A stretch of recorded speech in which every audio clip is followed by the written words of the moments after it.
Ladies and gentlemen, this is Gamertag Radio.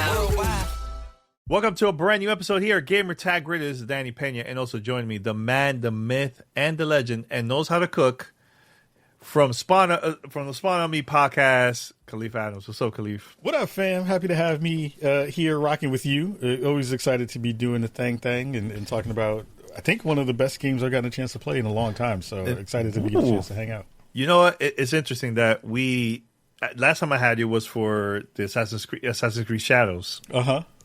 And now we're playing something similar, in a way, a little bit similar, Ghost of Yōtei. We're going to be talking about it here on the show. It is interesting having you back in the same It's like you only bring me on for samurai games. I know, samurai, ninja games, anything martial arts. Like, anything samurai and woke, you bring me on for. Yeah. But first of all, breaking news. I know State of Play just happened. Yes.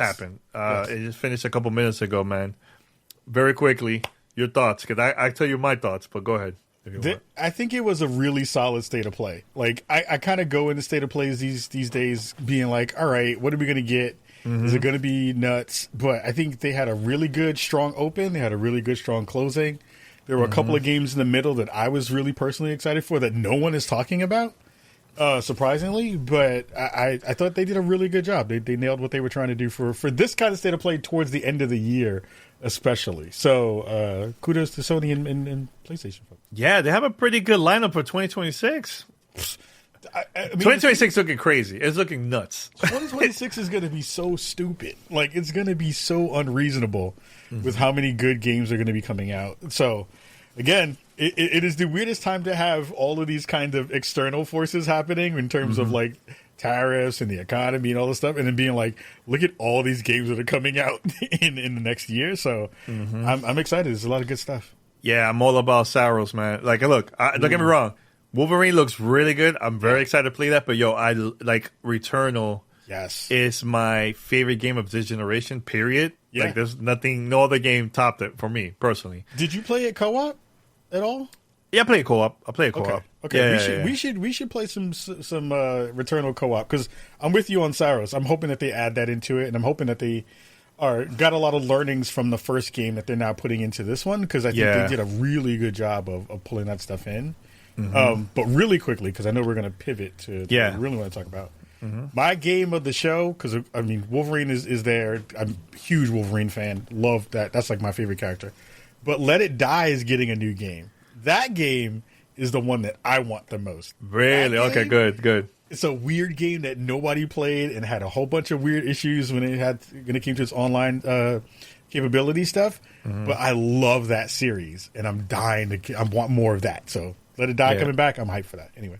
And look, I'm not surprised about Flight Sim coming to PS5. Not surprised at all. But, hey, more people playing it, so that's cool. And we get a chance to put it on PlayStation VR, which is PlayStation VR 2, which I'm happy about. They need that. Yo, you know what somebody tweeted a few minutes ago? That Microsoft has been releasing more VR games than actual PlayStation. I'm like, wait, what? I mean, I'm like, they what? ain't wrong. They're not wrong. Yeah. But it is funny, though. It is funny. But yeah, it's going to be interesting. Very, I have the VR 2. I'm going to play that out. Play when Flight Sim comes out. I want to check that out. Yeah, for sure. Me too. Yep. Cool. All right, so now we're going to be talking about Ghost of Yōtei. I finished the game. Actually, I finished it 48 hours ago. Oh, nice. Yeah, I finished it. I did more of the campaign. I did a couple side quests like later in the game. I'm like, let me figure out more about like the open world things that you unlock. I found all kinds of weapons and new gear, and it was a lot of fun. There was like a lot of stuff to do in this game. Like when it comes to the open world, love the music, bro. I think the music to me, and also the graphics. The graphics was like high up there. Yeah. To me, the music was the highlight of the game. Like I'm like, yo, this got me into it. Yeah. Right from the beginning, and there's moments throughout the game, and the single player, of course, in the campaign, where the music really stood out to me. Like, I'm like, wow, this is a beautiful, beautiful, beautiful game.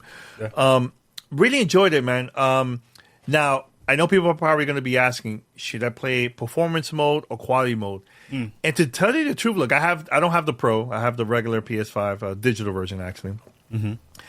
I was playing it strictly quality mode because I just love how the game looked. I'm like, I don't need performance to downgrade a bit when it comes to the graphics, it looked really, really good. And I got used to playing it the whole time like that, man. I switched it very quickly. I'm like, nah, let me go back to quality. So, yeah. But overall, man, like I really, really enjoyed this game a lot, man. I had a great time. Loved the voice acting. The story was really, really interesting. Love the challenge. I felt like there were some parts that was really challenging in there, man. Especially I was doing a lot of side quests and stuff, you know. Yeah.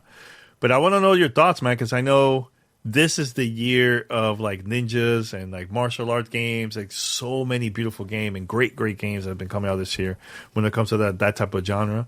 Yeah. So what your thoughts about playing this Ghost of Yōtei for you? Man, like we are really in the year of the samurai in a real way. Like it does feel like that essence of what we're trying to see in terms of what we're getting from a lot of studios in this genre, in this era, in this kind of I guess what's the best word to put it in this kind of form factor of what we think Japanese games are going to be that are kind of made from Western developers. Mm-hmm.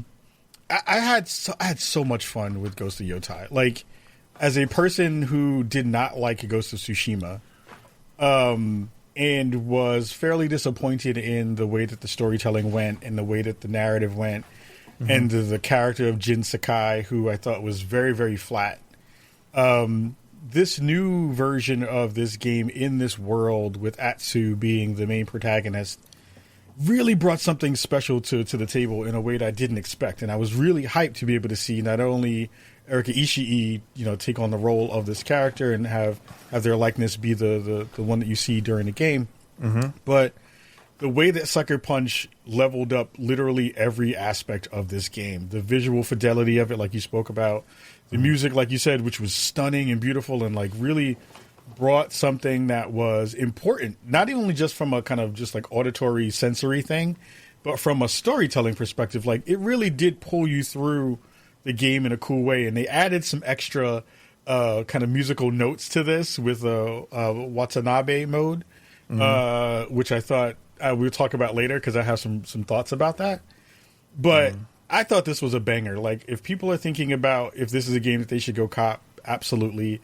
If you're a fan of what they've done previously in terms of Sucker Punch's games and what they're bringing to the table with this new version of it, like I left that game after playing 50 plus hours of it and felt super satisfied, felt very, very happy with what I got a chance to play.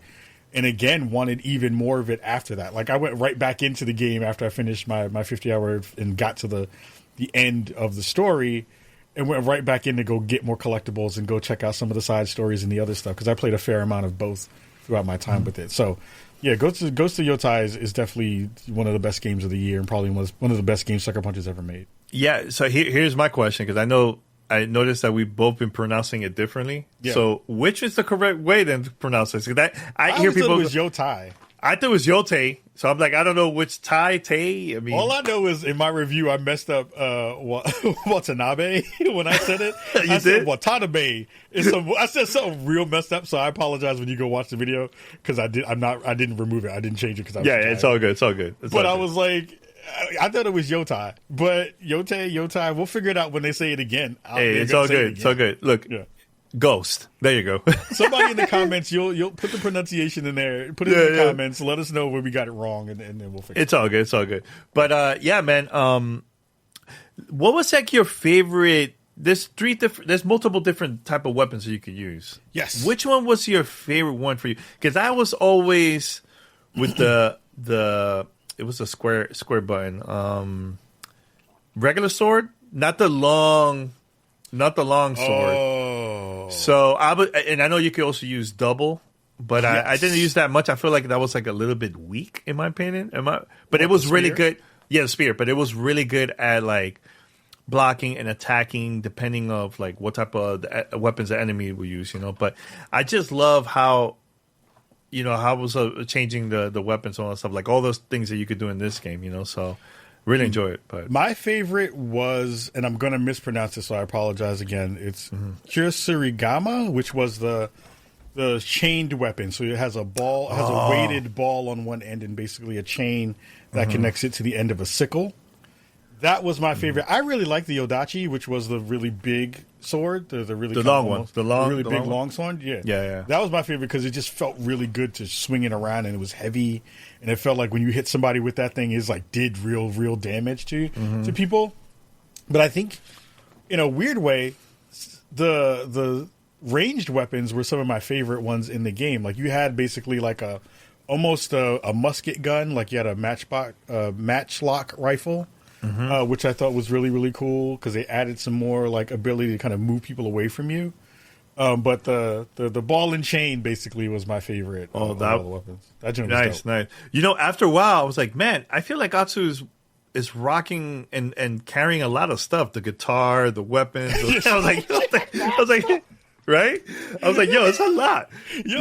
She had throwable weapons. She had basically 2 guns. A bow. She had the arrows. She had a sword and a spear that were taller than she was. Yep. And two sets of swords. Like she got a strong back. Yo, she Atsu, I want her to help me move in. I know. Help me out, please. Storage.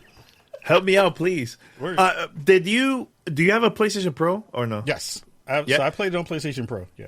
Oh, so how was that experience on the Pro instead of? I don't know if you also tested out on the regular. Console. I didn't test it on both. I played because I play usually when I'm reviewing stuff in my living room. So if I'm down here in the studio, I have a regular PlayStation down here for capturing stuff on that because I don't have 2 Pros. But played it on the PlayStation Pro quality mode. Which is that balance of almost 4K, but basically almost 4K 60, and it felt so smooth throughout the entire time that I played that I never changed it. Like I did check out quality, and that felt a little bit too slow in terms of frame rate.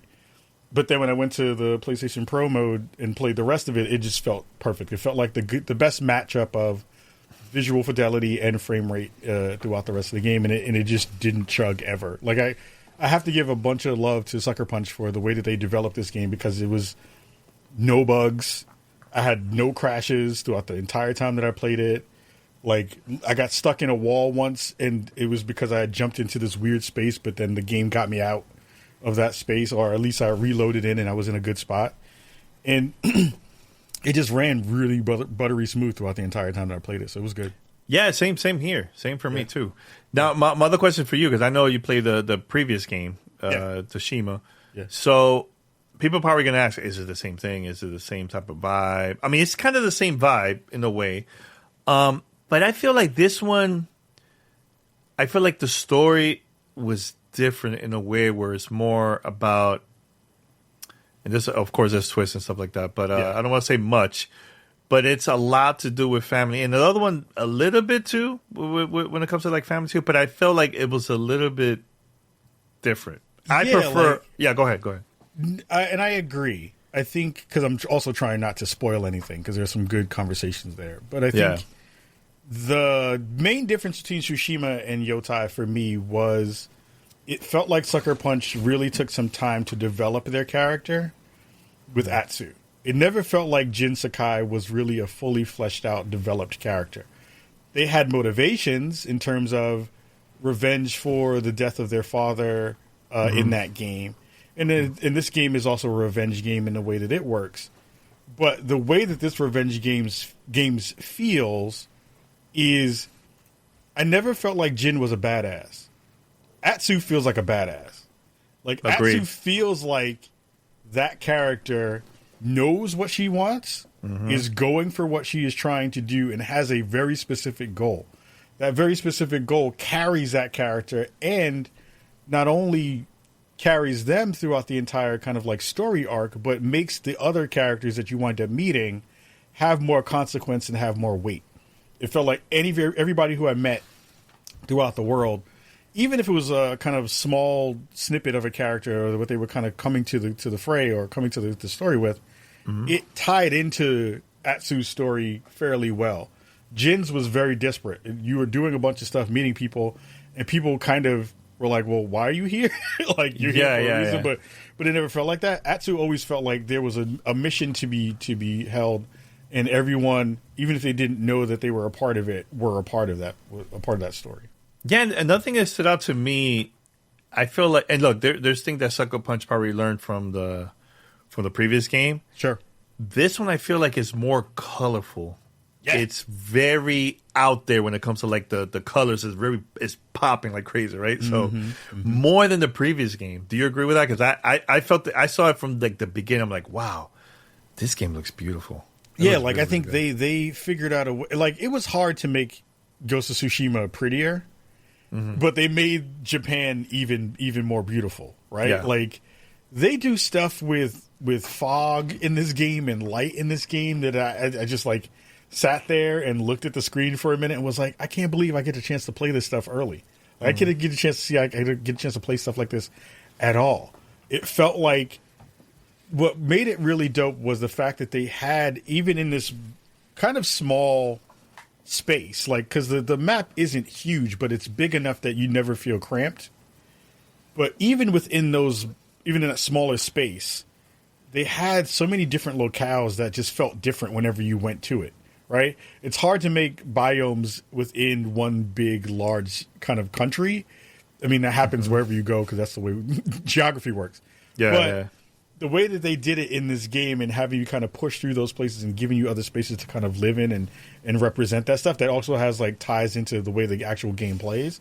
That was really brilliant. I thought that was a very good job in terms of the visual fidelity and making the things just look really, really good. Yeah. No, I'll tell you right now, man. If you're a PlayStation 5 owner, should definitely get this. I know it's been a little slow when it comes to like PlayStation releasing first party games, but man, the wait for this one, it was really, really worth it, man. Really, really worth it. People should check this out. I'm wondering because I remember the last game. Didn't it surprise everyone with like a multiplayer part of it was like a surprise out of nowhere? Do you think they're gonna add it to this one? It's coming. They've talked about it. Oh, they did. Oh, I haven't really been looking. Okay. They've talked about it, and to be fair, that was the best part of Tsushima. To be honest, like the multiplayer aspect that they pulled in afterwards, I forgot what it was called, but knowing that they did that before and that they're going to do it again. Now I'm even more excited because I'm like, man, we're basically going to have, because they kind of did what Night Rain did even before Night Rain did it, right? It's a little bit like we have this kind of open world multiplayer co-op kind of thing that we're doing with these kinds of characters, with this kind of background in this setting. Man, and they're kind of going to start to kind of go into what they did in the previous game was they went a little bit even more atmospheric with it. They went a little bit more creepy with it. And I feel like they're going to do a little bit of that with this too again. Oh, it's going to be so good when they finally pull that. Yo, I can't wait. I can't wait to check that out. Play with other people, man. You played the previous one a lot, the multiplayer? You played it a lot? I couldn't find people to play it because everybody was fronting. But it was. I played like probably 6 or 7 sessions of it, and every time I got a chance to play it, it was so good. So like, I missed it. I completely missed it. Yeah? Yeah. I don't know if it's still running. I don't see why it wouldn't, but it probably should. Yeah. Maybe we'll go back to it and revisit it because I think there is a layer of it that I think is important. And I think once this does come out and this mode comes out, which I think is going to be coming out closer than what the previous one did because I think it came out much later after launch with Tsushima. It was like a month and change, I think it was. Something like that, right? I think this one's going to come out a little bit closer to, or maybe it'll be the same amount of time.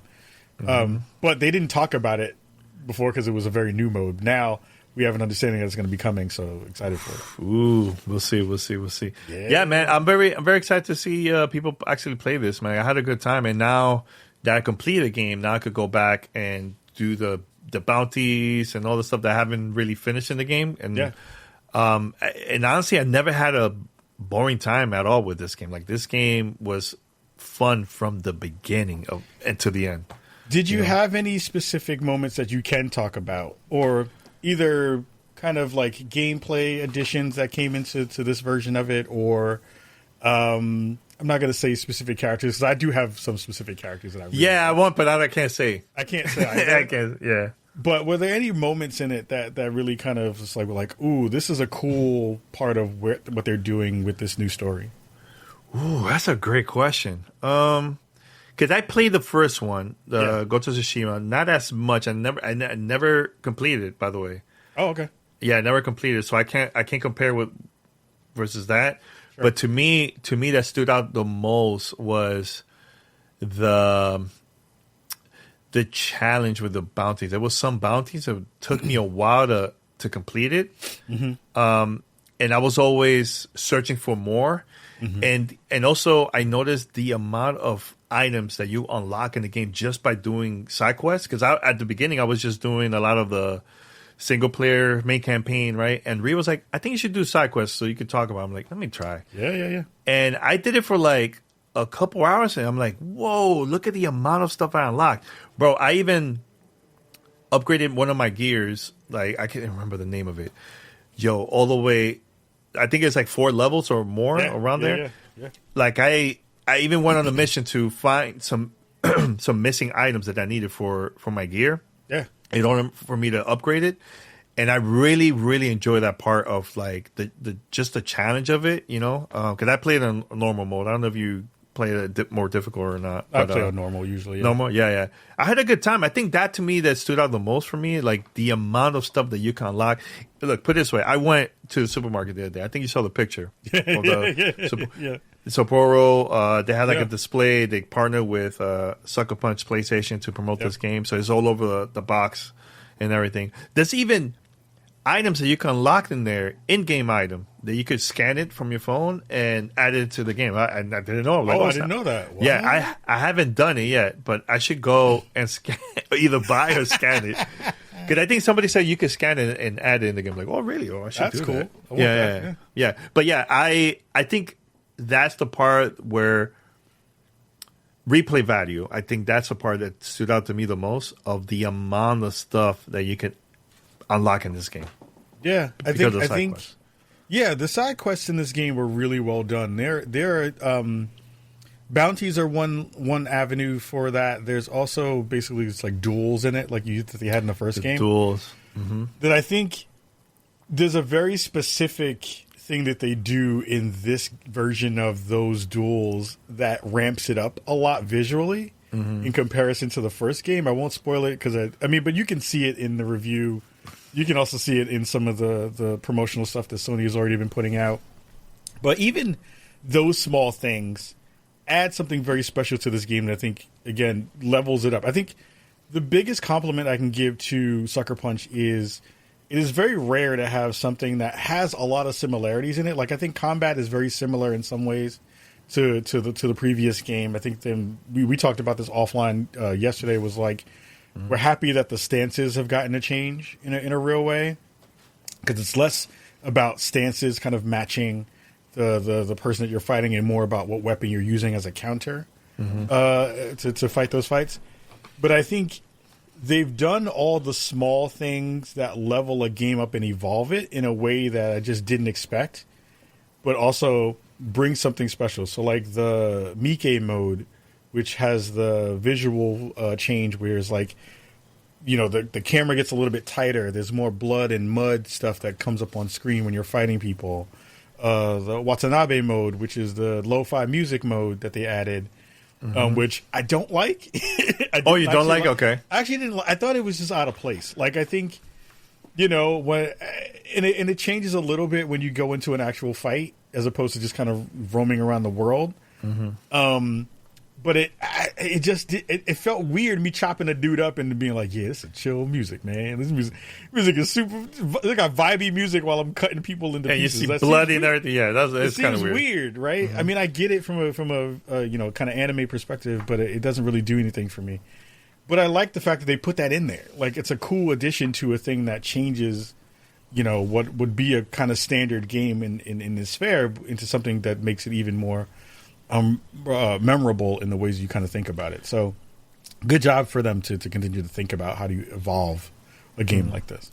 Do you see yourself continuing doing side stuff? You probably the stuff that you haven't unlocked yet, right?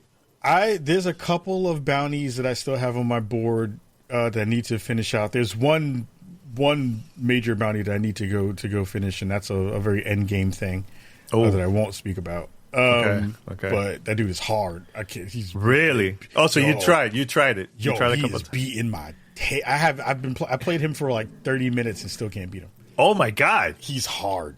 wait, what is the difference between that particular bounty and the other one? It's the culmination of a lot of different parts of the story. I can't say it without spoiling it. Okay, it's all good. It's all good. But it is because I've died a fair amount of times in this game, and I'm a person who knows how to play these games pretty well. Yeah.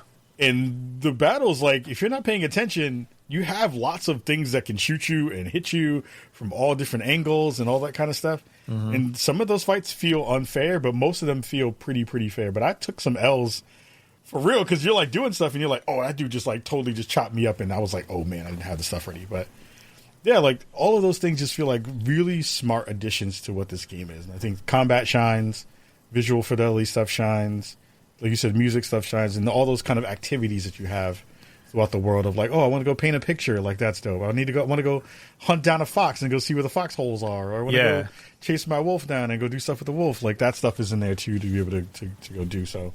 Really yeah, dope. You know what I also like when I'm just riding my horse, riding around, and I see the bird. I'm like, let me go follow this bird. Let me go follow this bird. There's a lot. That's a lot of things. Here's the thing. You can see most of those things from far away. Yeah. I'm like, wait a minute. Without using the map, you're just riding around. I'm like, wait, I'm going to go to this area. Either the smoke. Yeah. You might see the bird flying around. Something that's going to get your attention. Like, because I'm always looking around every time I'm riding a horse, just in case I find something that I missed it, It's that cool thing that we talked a little bit about this, or we've talked about it in separate spaces. But one of the things we both were talking about with Hell Is Us is the fact that it doesn't have a map, and it's kind of like teaching you how to kind of learn the visual language of the world, which then informs you of like where to go and kind of what to do. And you have basically like a telescope, a spyglass, and you can look around the world and you'll see various things you can go poke around with to go see that stuff. I love that. Like, and it works so well in a game like this where you have these big environments, right? Like you can go like, oh, what's in that mountain? Oh, I don't know. I see a shrine. Maybe I'll go to that shrine. It's that literal, like, if you see it, you can go do it kind of thing, which they nailed as usual. Yeah. No, I congrats to Sucker Punch. I think this game is going to get a lot of high praise. Hopefully some awards maybe at the end of the year or maybe next year, I think so. Yeah, I think it's going to be good, man. I think overall, again, if you have a PlayStation 5, make sure to cop this game. Because if you love the previous game, this one's going to be a lot more, in my opinion. Mm-hmm. Yeah, I think this is probably going to be one of those games that, if anything, art direction, it will definitely get a nod for Game of the Year for sure. I think we'll see what happens with the Legends mode thing that they're going to wind up doing, if that has any legs to it. And I'm really excited to see folks who are fans of Tsushima, how they are going to come to this game and see what's in there. And even interestingly enough, you talked about kind of the scannable thing that you found with the Sapporo thing. Mm-hmm. They just added something to PlayStation's kind of rewards program where now if you get a certain amount of trophies in the game, you'll be able to go purchase some memorabilia, some swag from their store. I'm excited to see what that looks like when they're going to put that stuff up. I'm still sad I didn't get the freaking PlayStation Pro covers. I saw it. Covers. Yeah, I saw it a few minutes ago. I'm like, I told Paris, hey, can you give it to me? Yeah, I was like, yo, I want that joint. I want that and controller too, and the controller. It was like it looks pretty cool. I want that design. Like, I would swap out mine for that because I love the design of that thing. But yeah, I think this is going to be a game of the year. Okay, that's the question. Do you think this is going to be a game of the year contender? Man, this year is rough, bro. It's tough. Right? There's so many game of the year games that I don't know. It's going to be challenging this year. This one is up there, but there's other ones I think might take it because I feel like the other one shines it a little bit more. Mm-hmm. But I think this game should definitely get nominated for music and for art direction, 100%. Mm-hmm. Game of the year is going to be tough. Tough, right? Like, I don't know how this makes it into the top 5. Oof, there's so many. That's wild. So many. Yeah. In any other year, this game would absolutely be a top 5, right? Yeah, and now I could even there's so many, I don't know. Nope. There's so, and you know what? Like, I feel, and no disrespect to like the team that worked on this game or anything, like I really love this game. But there's a lot of AA games that really stood out this year. Yeah. You know? Yeah. I think I think one of the biggest kind of markers of this year is the fact that we can't nail down 5. Nope, it's gonna be hard. There's no way. There's no way. There's games that got no love in the back half of this year, which usually happens. Like stuff that happens in the beginning of the year usually kind of falls off towards the end of the year in terms of discussions for stuff like that. Mm-hmm. But like even stuff now, we're in basically October. Games in November, like October games, we haven't even hit the October games that are coming out. Then that month is going to be stupid. Yo, wait, it's going to be nuts October. And here's the thing. And that's because also Grand Theft Auto got delayed. Imagine if Grand Theft Auto was coming out in November. Oh, damn. It would have been rough. I mean, everybody was going to lose to Grand Theft Auto if they dropped this year. Mm-hmm. Next year, it's scary. I don't think anybody's going to move their date again. But I think even if you were to put Ghost of Yōtei into next year's grouping, it still would have a hard time because there's going to be more games that are going to be coming out. I think what we have seen is Sony really try to kind of sneak in some good stuff towards the end of the year, and maybe it was good happenstance for them to be able to have a thing just be this good towards the end of the year that gives them some momentum to go into 2026. Yeah. So that'll be good for them. Yeah, man. So once again, Ka, I know Paris going to join us. Thank God. But hey, future. I can't wait for us together because we haven't done this in a while. But, I know he keeps having to do stuff. Get out of here. Stop trying to front like he's you're like, working. is Ka going? I'm not going to be on. Yeah, I try to do that too. Whenever he's supposed to be on, I'm like, nah, I don't want to be on. But make sure to check out also your Ka. You posted your review on YouTube. Make sure to check it out. It's already there, and also the Spawn on Me podcast. Yes, indeed. Right? Good. Yeah. Anything else is going on with you, man? So people can check out and follow you and everything. Maybe in the next couple of weeks, maybe mid-October, we'll see something potentially.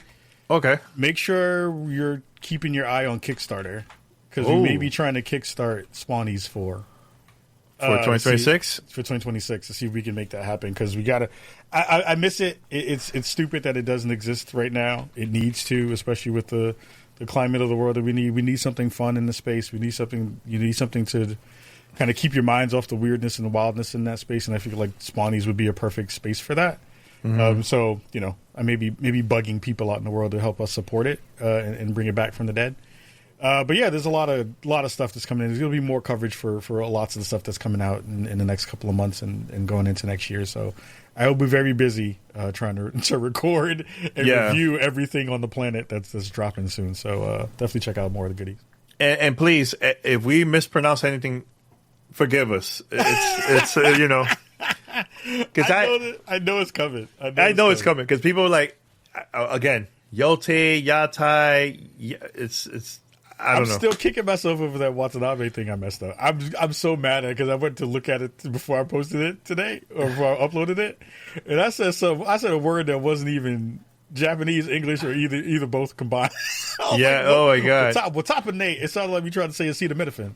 Well, actually, so I'm checking right now. I'm gonna check right now. Hold up. I'm checking online. Okay. Hold up. Okay. I'll tell you right now. Hold up. Hold up.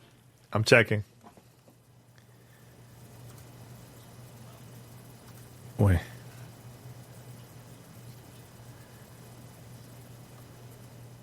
Says Yōtei. Oh, so it's Yōtei. Okay. Yep. Okay. Hey, I checked online. You're right. I'm wrong. Hey. I messed it up. So you messed it up twice? I messed up twice. I mean, you called it Yōtei forever. Yōtei. Go to Yōtei. Yōtei. Hey, it's all good. It's all good. Yeah. Don't look at the review now. I botched it. So, no. Man, look, your shirt says it. Misled. I misled you all with my pronunciation. Oh, man. That's it's so so good. fun. Everybody, make sure to check out Spawn on Me, one of my favorite podcasts. And also, you've been doing it for a long time now, over a decade. So make sure to check out and subscribe, either on Spotify, Apple Podcasts, everywhere. All right. And Ka, thank you so much for super last minute joining. I know we review Assassin's Creed Shadows. And one quick question. Yeah. When you compare the two, Ghost of Yōtei and also Shadows, It plays very differently. Yeah. But it has the ninja and samurai in there. Yeah. Both. It's a great year for both, right? I mean, this is the year of the shinobi, right? It's the year of the shinobi, the year Ninja of the Gaiden. It is one of the best times if you love Japanese culture to be able to jump into Yeah. these versions of it if you are a fan of the genre. And grab a beer, Sapporo there, man, right? I mean, look, we definitely need a Sapporo sponsorship because that's my joint. I love That's Sapporo. a joint? Woo! Yeah, I love Snap. Sapporo. Awesome. All right, thank you so much for listening, and make sure to tune in. Gamer Tag Radio. I have a couple of surprises coming up very soon. I've been working on it for a while, and that's about it. Until next time, we're out. Take care.